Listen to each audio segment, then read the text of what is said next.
Our next speaker is Leonard Firestone, digital marketing influencer, going to present on the topic of influencer marketing.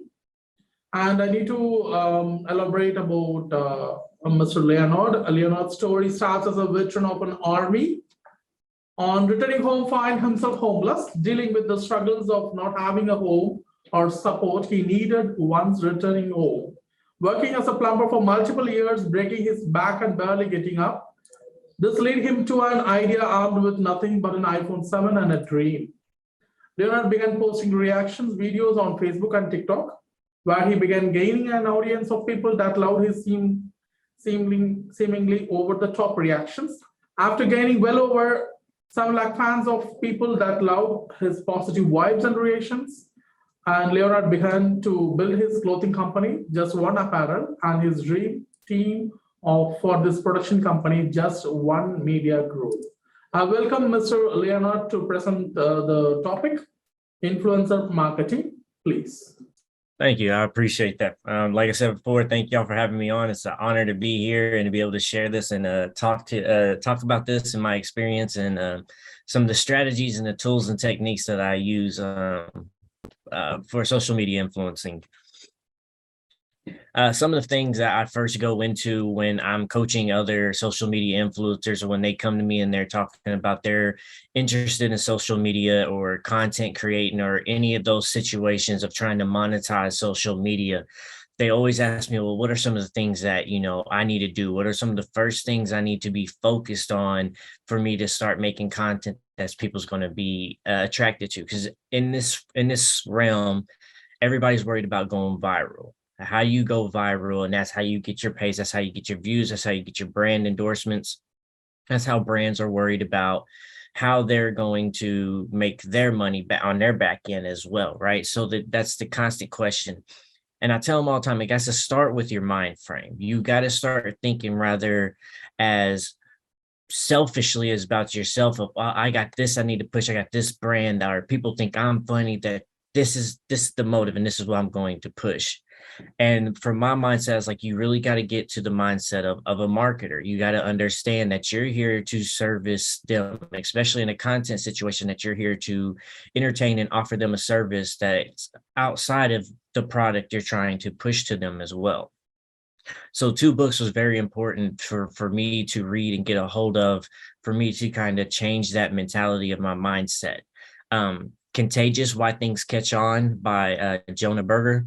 That's a really amazing book for me that was able to show me, to open up my mindset, to understand how a little tic-tac of a thing at a party or in a conversation can just explode into this big idea and explode into something so much bigger just by adding a little tic-tac of just noticing of something, or something that's going to blow people's mind, that's going to keep them talking.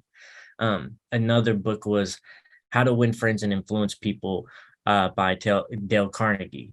And this was a helpful way. There's a quote in that book that he says that in 2 months, you'll be able to gain more friends by showing interest in them than you will in 2 years by trying to get people interested in you. And that's kind of how my whole philosophy and my whole thought process was with social media. Was I wanted to show them that I cared, and I genuinely cared about them and was genuinely interested in them.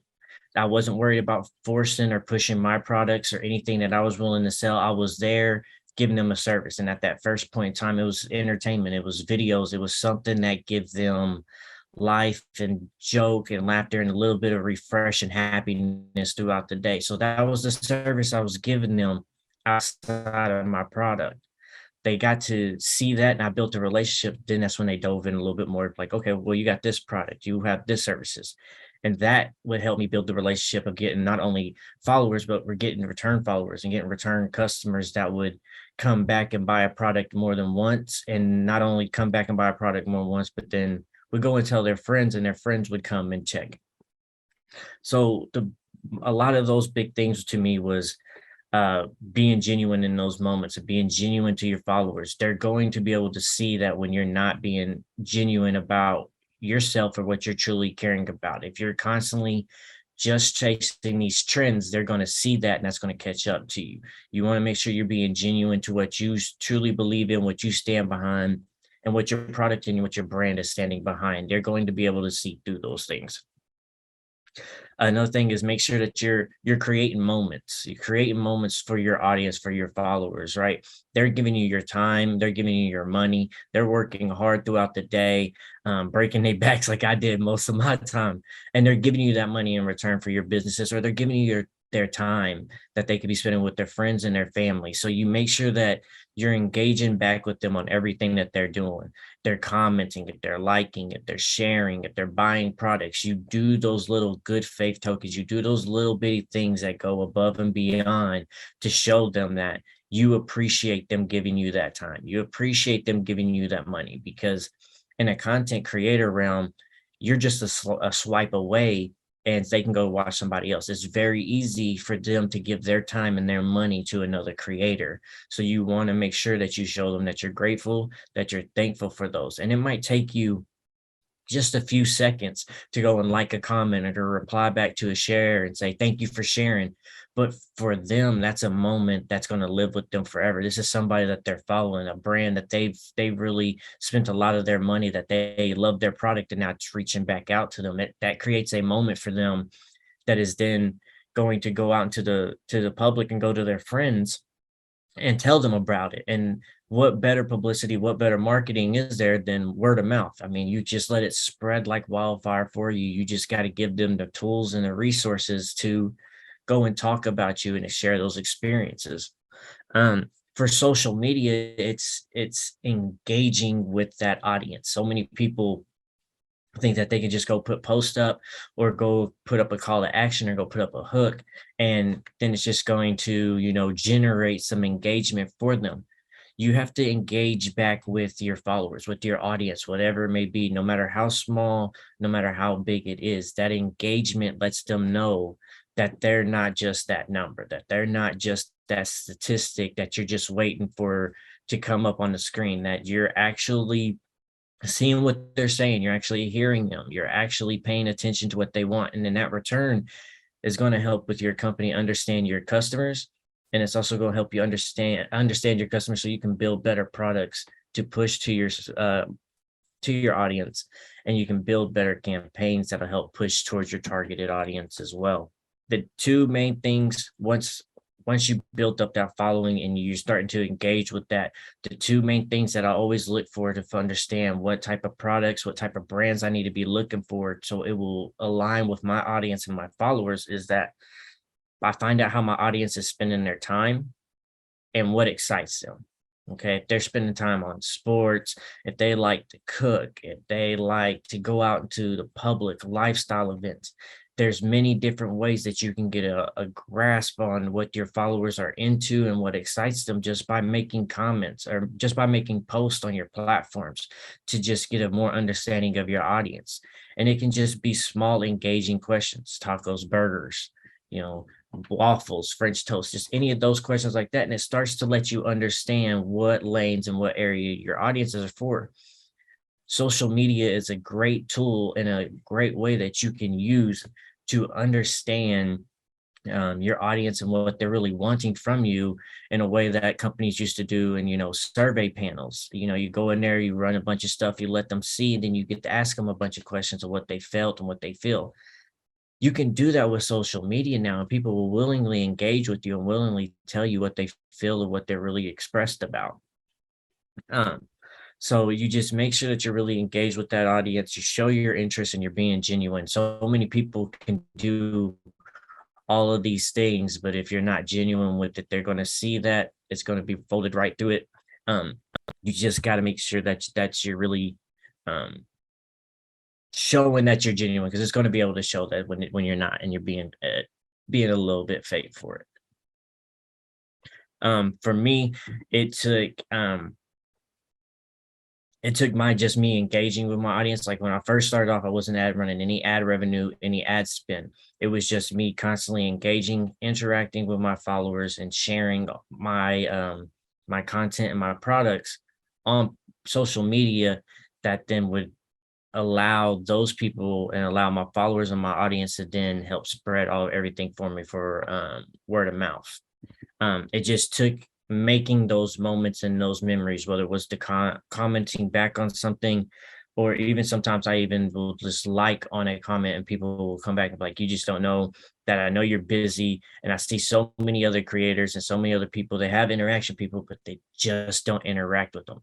It's just those little bitty things that might take you a few seconds in a day that is impactful and means the world to your customer, or means the world to your audience or your followers, that just little moment, just taking a few seconds. And those are the things I think that set you above top, especially in this social media world, that everybody is so easily accessible and everybody is so in front of their face, that being genuine and actually caring, and making those moments for them is those things that'll help set you above and beyond on that bar for everybody else. That's something that they're not truly necessarily doing. And so, like I said, those three things, be genuine, show interest, create those moments.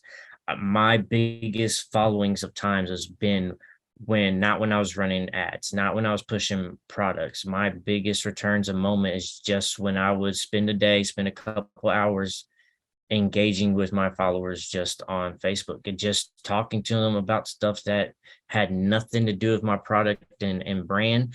And sometimes those conversations would then lead into a product or into my product or brand, or them asking or being interested in it.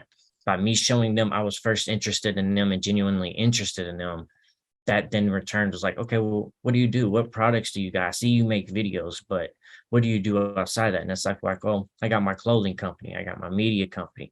That's when I can start pushing those things, and it doesn't feel so much like a pitch, doesn't feel so much like a sell, and I get more return customers that way, because it's that honey mentality. Gary Vee talks about it a lot with his company as well. It's that honey mentality. You're going to attract more by showing people you are interested and you care about them genuinely. It has to be genuine. Than you will ever about, well, look at me and look what I got and all these things, and I'm just this and that. You're going to be more of a viral hit. You're going to be more likely to get that organic growth with honey more than you are with that vinegar mentality. That Contagious book, to go back to that, it was such an eye opener for me on things, because there was parts in there that he explained and really elaborate to you on how to get people to talk about certain situations and talk about things without necessarily asking them to talk about it. And this was one story in there that really like stuck and resonated with me. And it was, he went to a Halloween party of one of his friends. It was a Halloween party in this small apartment, 1-bedroom apartment, nothing too big, too fancy about it. Friends that come from coworkers, come around, hang out, dressed up, your normal average party, right? Well, as he went into the bathroom, he noticed that the toilet paper was all black. And now that's a talking point. So now every time somebody comes out the bathroom, they're like, hey, did you see the black toilet paper in the bathroom? And everybody starts talking about that. When you leave the party, you might not remember the costume, but you remember the black toilet paper in the bathroom, because it's the one thing that was so out the ordinary. Is the one thing that just didn't fit, that just kept in your mind and kept refreshing and refreshing. That's what social media is. You have to figure out what that black toilet paper roll is for you. Once you can get people to be able to talk about that throughout the party, after the party, those are those things that catch like that wildfire. You got to know that you can have the emphasis of what your product is, right? Is the party. Your product is that party. You got to figure out what it is about your party that makes it that black toilet paper roll that makes everybody talk about it. Whether it's the marketing that you're doing, whether it's the campaign of the commercials that you're putting in together, you have to make sure that you're finding out what that black toilet paper roll is for you. That's going to get everybody to talk. And even when they leave their party or when their product's not around, they're still talking about your product. They're still talking about you willingly without you having to remind them or even ask them to do so. So those strategies, and even if you're a business and you've tried a bunch of things and you're trying to come back, like even with when Snapple was first starting off, they was almost a bankrupt company, but they started putting in those facts on a little bit of the caps. And now we're starting to get some of their clientele back and starting to get their interest back into the field. It was offering something to them of interest of outside of that product. And for them, it was, you could open up a Snapple, no effect, go tell your friends, and it seemed like you knew a bunch of things. It gave you a moment, right? So it's creating those moments, and that's what those big things are. It's just making it more than, I have a brand, I have a product, I have this that I need to push to you. You build that relationship with them first, and you're going to build a more stable customer clientele relationship than you could have imagined. Thank you for your time and effort, Mr. Leonard. I also appreciate the information and advice you have shared here in the 5th GDMS conference. Thank you so much for your participation, and please be in touch regularly for the updates. Thanks, sir. Thank you so much. Thank y'all. Y'all have a wonderful day.